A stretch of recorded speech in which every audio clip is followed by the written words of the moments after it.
Hey, what's up? We all know that, Christian movies suck, right? Why do you hate God? Unless you've got a vested interest in denying that, we all kinda know it's true. Pure Flicks, the God's Not Dead movies, Kirk Cameron's Saving Christmas, these are all famous for being really, really bad. And not just bad like, I disagree with that message, but like, badly made, badly acted, badly written, badly directed, badly shot. They're bad movies. They're low quality. They're what's the word? Garbage. I think we all kind of know that. There are other video essays that go through how and why these movies are bad. Big Joel has a really good series on the God's Not Dead movies. You should watch those. But first, finish watching my video. Or pause my video, watch those videos, and then come back to my video. Just finish watching my video. I worked really hard on it. This wasn't always the case. My favorite film ever is It's a Wonderful Life, which pretty explicitly promotes a Christian perspective of the world. Ben-Hur, the one with Charlton Heston, that's a good movie. It's a great movie. The Exorcist might be gross and offensive, but it fundamentally affirms the righteous power of the Catholic Church. I've never actually seen The Last Temptation of Christ, but people like it, right? It's considered good. That Martin Scorsese, he knows how to make a good movie. What happened? Well, I mean, that's obvious, right? American society on the whole has become less religious in modern times. Christianity is not the completely dominant force that it used to be. Big Hollywood studios know there's not as much money there, and talented writers and directors aren't as interested in religious subjects.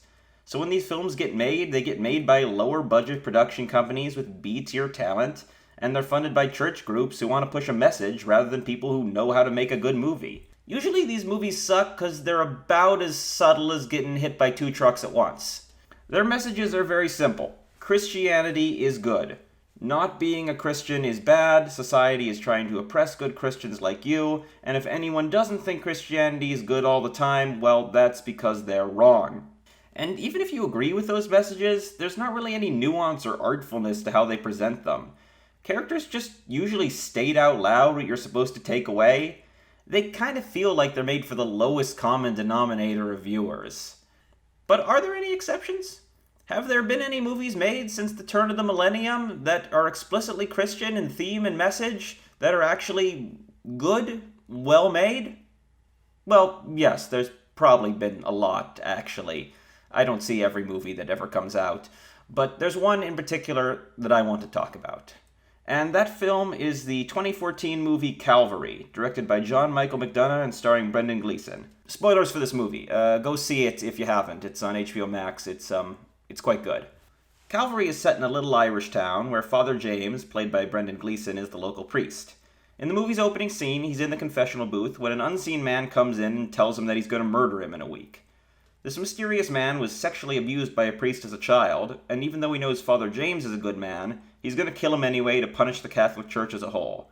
Father James knows who this man is, but we, the audience, don't know. Instead of going to the authorities and reporting the man who intends to kill him, Father James decides to just go about his business for the next week, do his work as a priest, and meet up with the would-be killer when the time comes, and hope that he changes his mind. The rest of the film is mostly a series of vignettes as Father James interacts with the people of his small town. His daughter, Fiona, is visiting him after being discharged from the hospital for attempted suicide, and the two of them have a complicated relationship. He tries to help the townspeople with their various problems. There's a local butcher whose wife is basically the town bicycle, this incel guy with suicidal and homicidal feelings, an asshole millionaire who profited from the 2008 financial crash, an old American writer played by M. Emmett Walsh. Can you believe M. Emmett Walsh is still alive? Fascinating. An atheistic doctor, a serial killer confined to prison, a disgraced police inspector, a male prostitute, and several others. Father James tries to do his duty as a priest and be a shepherd to them, but most of them reject his help. The people of this town don't really have any respect left for the Catholic Church after decades of scandals, and they don't want James's leadership. There's also a lot of tension in these scenes, as any one of the locals could be the killer. Eventually, Fiona leaves town. Father James considers leaving too, to escape, being murdered, but ultimately he decides to stay. He faces the killer on the beach in the morning, and it turns out to be the butcher. He shoots James dead, is arrested for his crime, and the people of the town go on with their lives. So yeah, it's a sad movie. But it's got that special sort of black comedy that writer-director John Michael McDonagh and his brother Martin excel at. Maybe it's an Irish thing. It's a movie that has a lot to say, and you could pick through its themes for hours. But I want to focus on the ultimate message the film is trying to send. Or at least my perception of the ultimate message the film is trying to send. Maybe I got it wrong. But you know what? Death of the author and all that. Death of the author means that if I got it wrong, I actually got it right. So don't correct me if I'm wrong. As Father James goes about his priestly work, trying his best to minister to the people of his town, he's confronted over and over again with one sentiment: that the Catholic Church sucks. Don't do it again. You cannot tell me what to do. We're not in the missions now. Oh, the mission's right. Are you going to chop off my hand if I disobey you? It's going to be a black day altogether the day the Catholic Church is no longer interested in money. See, I know what you holy rollers are like when you get going. Hells bells, mama! Oh, you had one of those, you know, early on. One of what? Pedophile priest. What happened? I said, what do you think happened? I arrested the bastard, and 48 hours later, I was packing me bags and making me way out west. They moved you on. Reassigned, yeah. What happened to him? I was told they were sending him to one of the missions overseas, Africa. He could do whatever he wanted over there, I suppose. How much land does the church own? How much gold? That's the church, it's not me. You are a representative of the church, are you not? I suppose when you have a history of screwing the Jews out of their money and collaborating with the Nazis, it's like the pot calling the kettle black, huh? Somebody with a grudge against the church, obviously. Yeah, that could be half the country. Any charity is always gratefully received. I know. I believe that's church doctrine. I'm sure we all know the church needs all the help it can get, especially these days. But with all the compensation that's been paid out over the last few years. And that's only the Yanks, and sure we all know they weren't the worst. You do not like taking orders, Father? You do not mind giving them. I'm sure he's kind of all alike. Make kind. Yeah. You're kind. Your time is gone, you don't even fucking realize it. Father James is reminded of the church's long history of child abuse, its complicity in imperialism, its extreme greed, and he never pushes back on any of this because he knows it's all true. The Catholic Church is guilty of all these sins and more. He sees its corruption even in his local parish, where his bishop is apathetic and pseudo-intellectual, and his fellow priest, Father Leary, is a spineless and weak man who kisses up to the asshole millionaire. I'm sure you've nothing major to feel guilty about, Mr. Fitzgerald. James is unequivocally a good man trying his best to be a good priest, but the stain on the reputation of the Catholic Church has tarnished him. It's probably best shown in this scene, where he goes out walking and talks to a little girl who's visiting the town. They have a sweet little chat, but then this happens. What's your name? Get in the car. What were you saying to her? I wasn't saying anything to her. Oh, really? You look taking fucking conversation to me. And we get the dad's reaction, right? People don't trust priests around their children, and they have good reason for that. The Catholic Church has, through its own actions, forfeited its role as a moral authority. But what this film also shows us again and again is that this town needs that moral authority. The people of James's town are miserable jerks who wallow in cynicism. They put up an act like they're above it all and they look down on James's holier-than-thou-ness, but they're unhappy. In almost every scene where Father James interacts with the townspeople, they try their hardest to make fun of him and put on a show like they don't need him, but it's obvious there's a hole in their lives. They're filling that hole with sex or money or nihilistic humor, and they reject the help that James offers them. And it's real help he offers too. Whenever James goes to someone who he wants to help, he doesn't give them homilies and remonstrations. He barely talks about God, and never about religious dogma. He offers to listen and to talk. But to them, the collar he wears makes him no better than they are. There are a couple key exceptions to this. A couple of Italian tourists are in a car crash and the husband dies, leaving his wife a widow. Father James gives the last rites and talks with the widow, and she's quite different from the townspeople. She's a person of true faith, and that faith gives her meaning even when the worst possible thing happens to her. But many people don't live good lives. They don't feel love. That is what is unfair. I feel sorry for them. We can see how, in this clip, she's pretty much talking about everyone else in the movie. All the people who lead miserable lives because they believe in nothing higher than themselves. James's daughter, Fiona, is also someone who's willing to accept his help. It's never indicated if she's sincerely religious, but she has enough love and respect for him that she lets him be there for her, even though she's still mad at him for mistakes he's made in the past. And we can see how letting him into her life, accepting his help, helps her. It doesn't fix all her problems, but it gives her firm grounding and someone to lean on. But Fiona and the Italian widow don't live in the town, and they depart around the end of the second act. Father James doesn't really have anyone who respects him except for the old writer, and he won't be around much longer. Except this movie is almost 10 years old and M. Emmett Walsh is still alive, damn it! But just as Father James prepares to meet with his killer, one more person steps forward. The asshole millionaire, who's been a consistent jerk throughout the movie, comes to him to honestly ask for help. He's depressed and detached, and he knows that Father James is someone who is willing to help him. Once he steps out of his own shell of cynicism, he can reach out for a helping hand. But by that point, it's too late. Father James dies. A montage at the end of the movie shows all the townspeople going about their unhappy lives, deprived of the person who could have shown them something more. So there's two things that the film is showing us, right? One is that life without a higher moral purpose is empty and meaningless, and two, that the Catholic Church has lost its authority to provide that moral purpose. So what does the film suggest as a solution? Well, that comes near the end. I think there's too much talk about sins, to be honest. Not enough talk about virtues.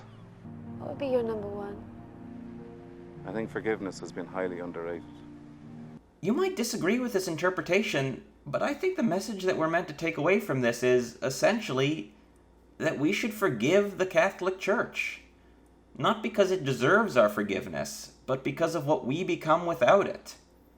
Father James dies, like Jesus, to redeem the sins of others. Jesus died to absolve the sins of man. James dies to redeem the sins of his church. He willingly faces up to the consequences of the world's sins and takes them onto himself. And the movie's final image is Fiona visiting the butcher in prison, implying that she, at least, is ready to forgive. So how does that compare and contrast with something like the God's Not Dead series? Because, as much as I hate to say it, there are some similarities here. Calvary pretty explicitly promotes the idea that life without religion is something that can only make people unhappy.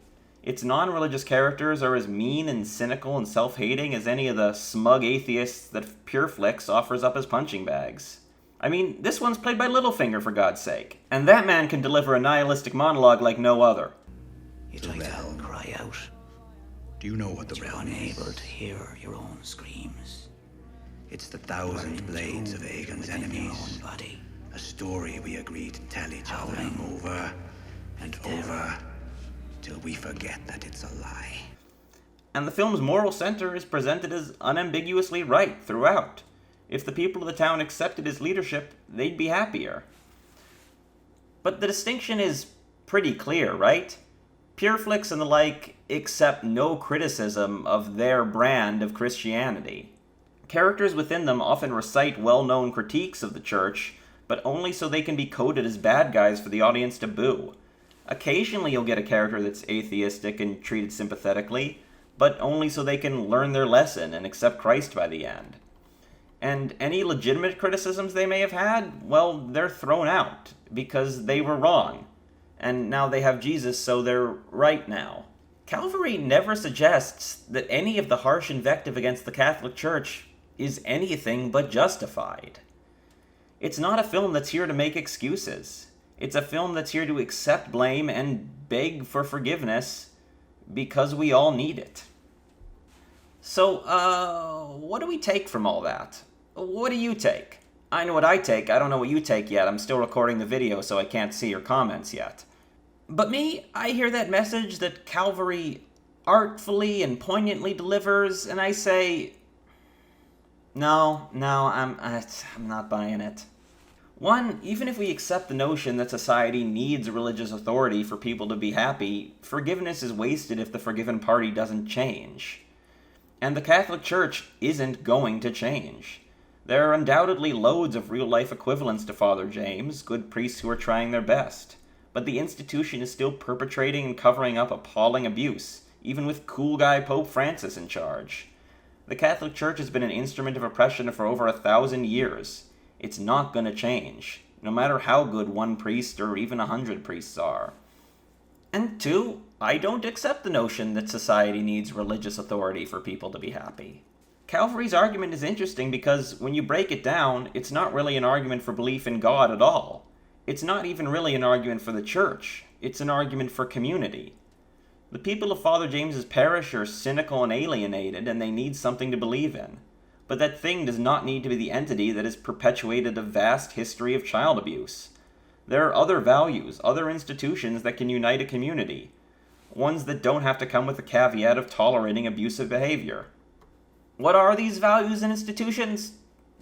I don't know, but I believe in the smart people of this little Irish town to figure it out. They can follow Father James's message of compassion and forgiveness without bowing to a relic of the Dark Ages. So, yes, I disagree with the message that I believe Calvary is promoting. But you know what? I still really like the movie.